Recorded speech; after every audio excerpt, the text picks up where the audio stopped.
My name is Jewel Nyhuis. I'm glad you have joined me for episode 2 of this podcast that is coming to you from the congregation of Hillwood Presbyterian Church on the west side of Nashville, Tennessee, in the United States of America.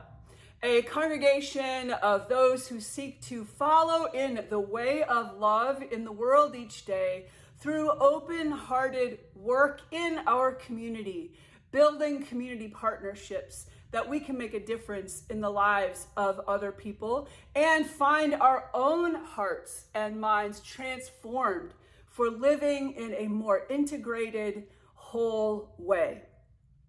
On today's episode, I want us to have an opportunity to be guided, if you so choose, into a practice called guided imagery. So a few words before we begin. Guided imagery is just one way that we can work to center ourselves, to return to this pool of divine love that lives in all things. Guided imagery is one way that we can take a few moments out of our day to just return to a sense of calm, to allow any inner turbulence, any frenzied energy that we carry in our body to truly clear, become smooth, become peace. Once again, that we might live peacefully in the world and thereby make our impact into global change. So when I was training to become a certified healing touch practitioner, I came across the work of Belle Ruth Napperstack. For about 3 decades now, if not longer, Belle Ruth Napperstack has been helping people to heal through this beautiful gift of guided imagery. Now, I'm going to make a disclaimer that how I will lead us today is not exactly how Belle Ruth leads people. If you want to experience her guided imagery, which is far more sophisticated and elegant than my own, I encourage you to go to her website and find Belle Ruth Napperstack, where you will find guided imagery, meditations that help you to have a sense of calm, of restoration, that literally can change the cellular composition of your body by returning to peace.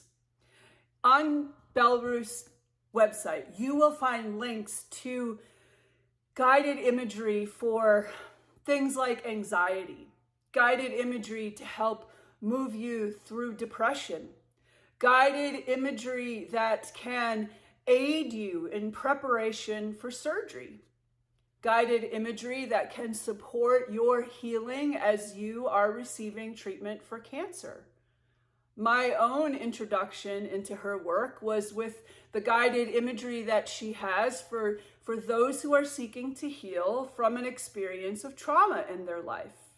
Belle Ruth even writes about such experiences in her beautiful book, Invisible Heroes, Survivors of Trauma and How They Heal. This is a must read for anybody who has experienced trauma, but even more so for anybody who is working with those who have experienced trauma.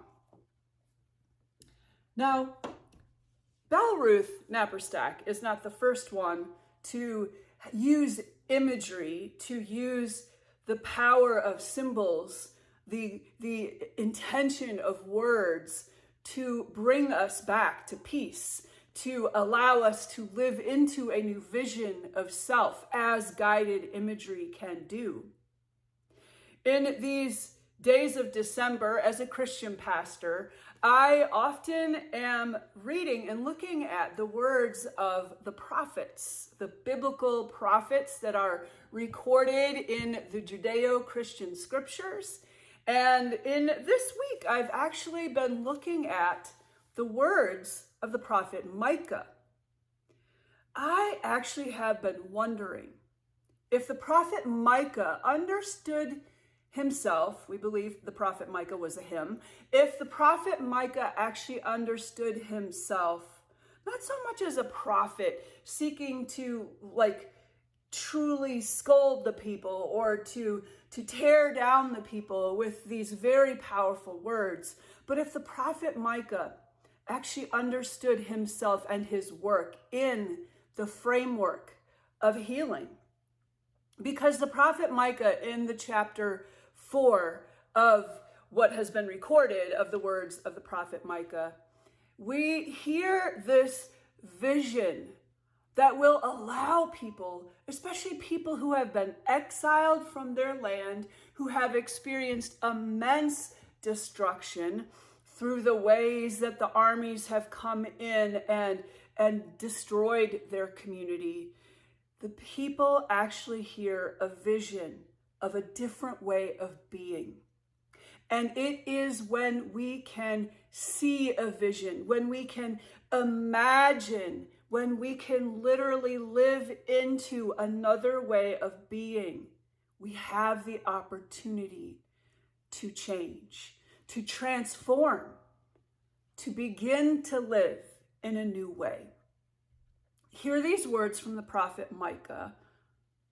In days to come, the mountain of the Lord's house shall be established as the highest of the mountains, and shall be raised up above the hills.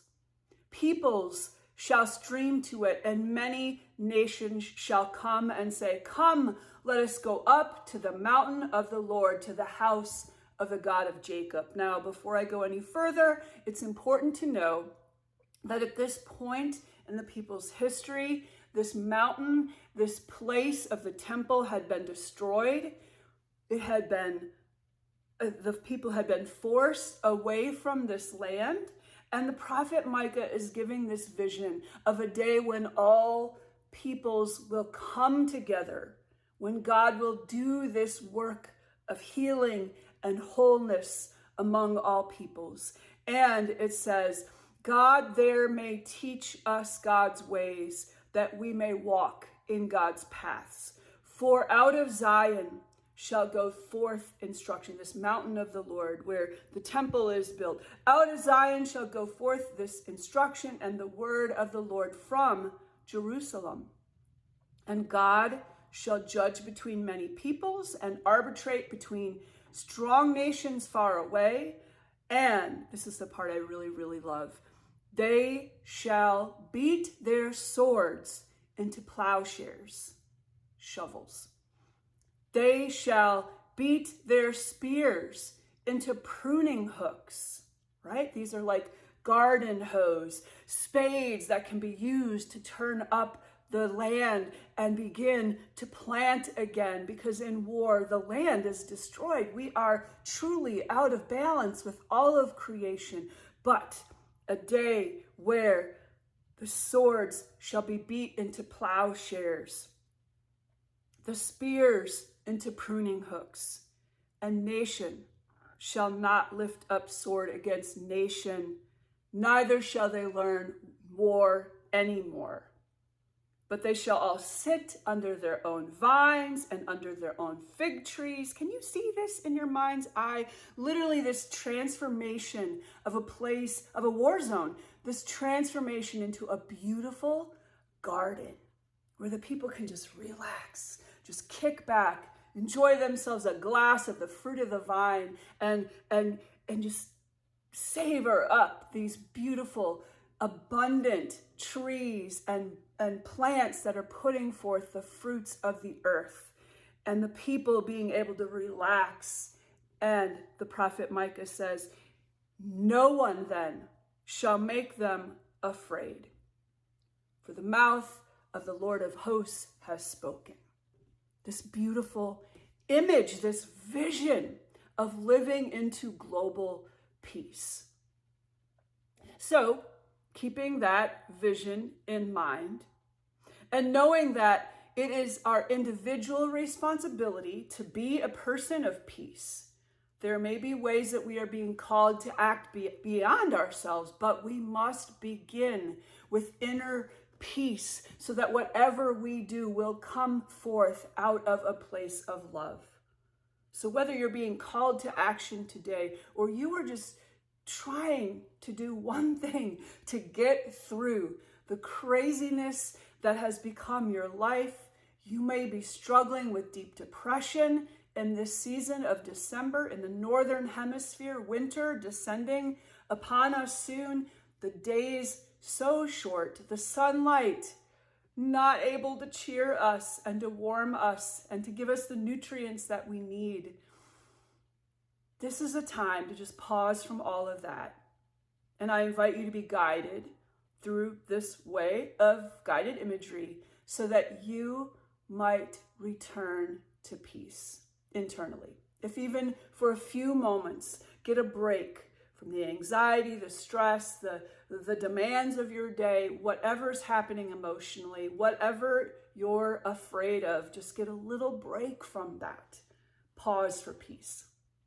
Now, in this guided imagination today, I'm going to invite you to literally bring to your mind's eye, I know this can be difficult for some people, but if you literally could just like imagine for a moment a place in this world where you have felt completely calm.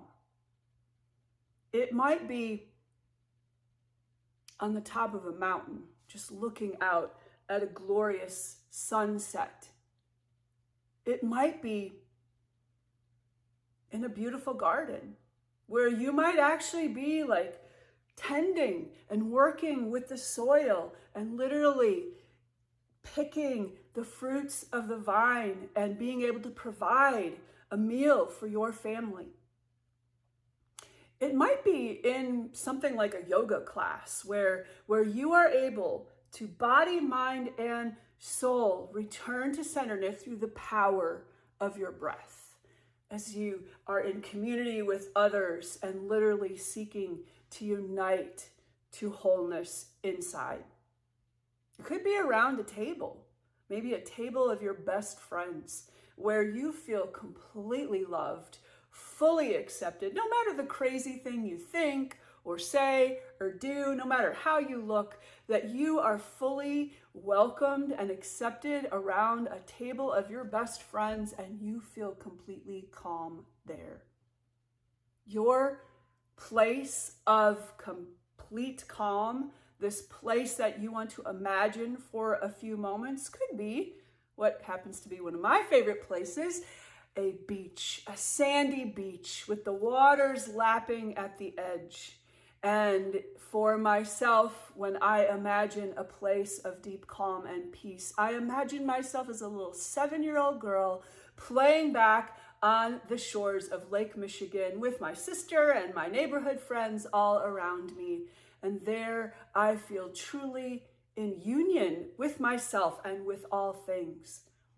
So for a moment, if you'll just get yourself comfortable, remember I invite you to get your feet flat on the floor if you can, get yourself in a position where you might be comfortable sitting in a chair, arms supported, somehow, perhaps you're laying in a bed for this one or on the floor. You might want to ensure you don't fall asleep if you are that comfortable of a posture. But get yourself comfortable somehow, wherever you are, even if you're in an airplane listening to this podcast. Just imagine the soles of your feet connecting deep down into the earth. You can close your eyes, as I like to do when I do my centering. I find it easier to focus inwardly when my eyes are closed. And let's just take a few deep breaths.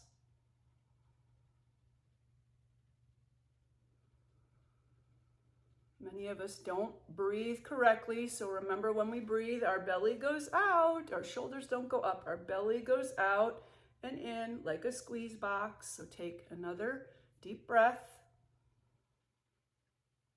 And as you release, just allow your breath to push out any frenzy.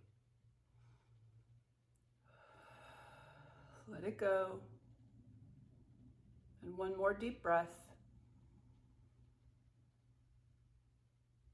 And let it go. When you make your exhale longer than your inhale, your parasympathetic nervous system actually gets a chance to begin to kick in and calm you on a cellular level. So now in this place where we're a little bit calmer, bring to mind, bring to your heart that place where you feel totally centered. And maybe you haven't experienced that place yet in your life. So imagine a place where you will feel totally centered, where you will feel totally safe, where you feel absolute welcome and just the beauty of love surrounding you, just wrapping arms, energetic love wrapping around you, and knowing you are truly at peace in this beautiful space of calm.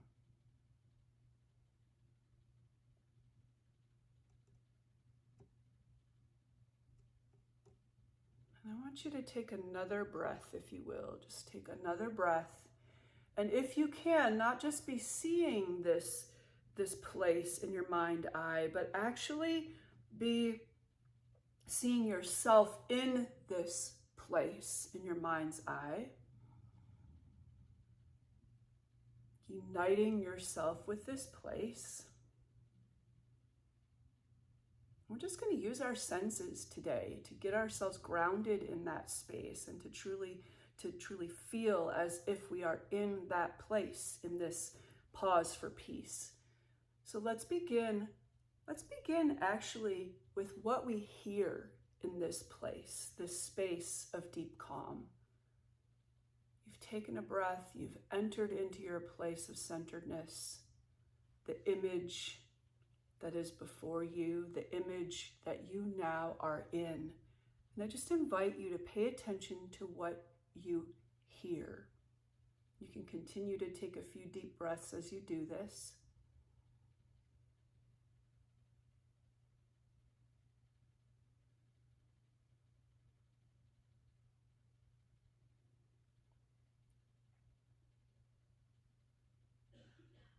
Depending on where you are in that center place, you might be experiencing the sounds of laughter and of play and of joy.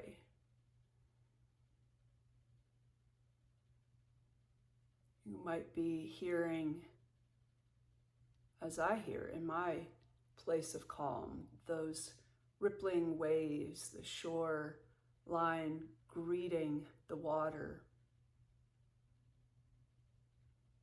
the birds chirping.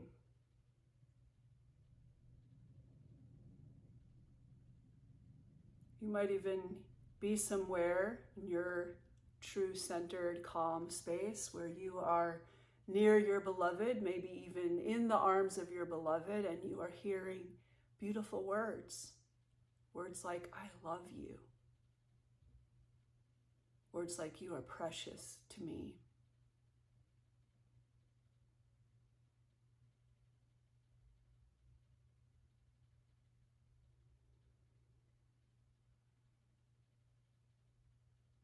And now let's begin to come aware of what we are feeling, as in what we are feeling, sensing on our skin.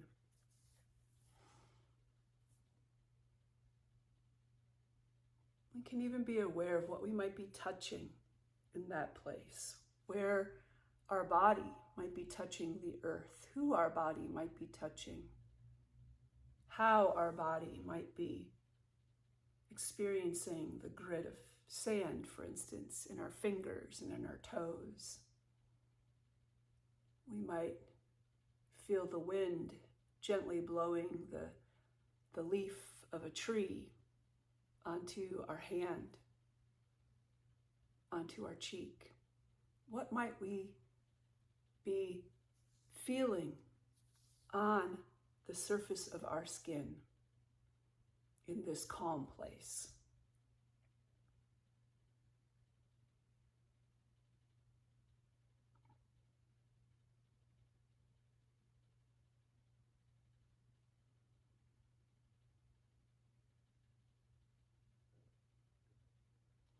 Taking another deep breath, I invite you to imagine that you've had your eyes closed in this place, and now you're going to open your eyes in your mind's eye. You don't need to open them in your waking world in this podcast with me, but in your mind's eye, just open your eyes and notice what you see the moment you open your eyes. Depending on where you are, you might see the face of your best friend before you with a big old smile.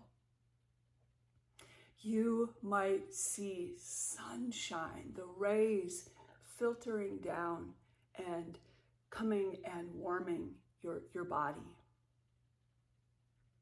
You might see glorious array of color. You might be in a place where you feel totally safe and you're actually in a space of darkness. And as you open your eyes in this place of centeredness that you are imagining in your mind's eye, you may begin to see things peering through the darkness, shadows of what you know is there. And taking another deep breath, let us move on to actually the scents, the smells that are in our place of calm. What aromas might be around us in this place of calm? You might even want to take another deep breath and imagine yourself smelling everything that is in your place of deep calm. It could be the smell of the pungent earth. It could be the smell of flowers, the sweet scent of roses. Perhaps it is the beautiful scent of a crisp glass of red wine as you are at this feast with your friends. You take in the beautiful gift of abundance from the earth. And while we are using our sense of smell, let's go ahead and imagine what we might be tasting in this place of our centeredness. Perhaps we lick our lips and we taste a little bit of sweat because we have been in a place of warmth. We have been in a garden under the glorious sun. Maybe we literally are tasting the abundance of the earth on the feast that is before us. Maybe we are high on a mountain in a crisp winter air shortly after the snowfall, and we are tasting that glorious mountain winter air on our tongue.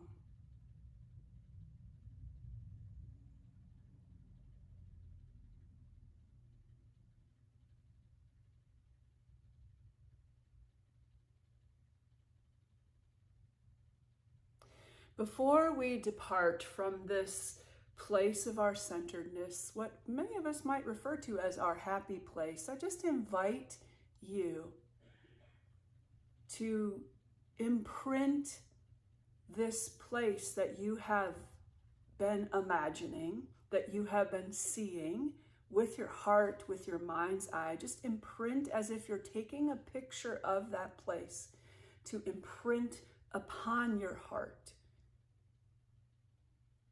We want to leave these moments with that image before us so that we can return to that image again and again. And before we open our eyes, I invite us to give a sense of gratitude for whatever you have received in these moments, whatever you have seen and felt and heard and had a scent of, and even maybe caught a bit of a taste of, and whatever you now are noticing inside. That's the last thing for us to pay attention to as we bathe these moments in gratitude. Just now, what am I noticing inside? because I have experienced guided imagery in this pause for peace. Take one last deep breath.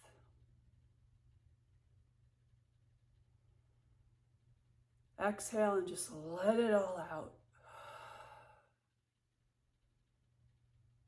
Let's do that one more time.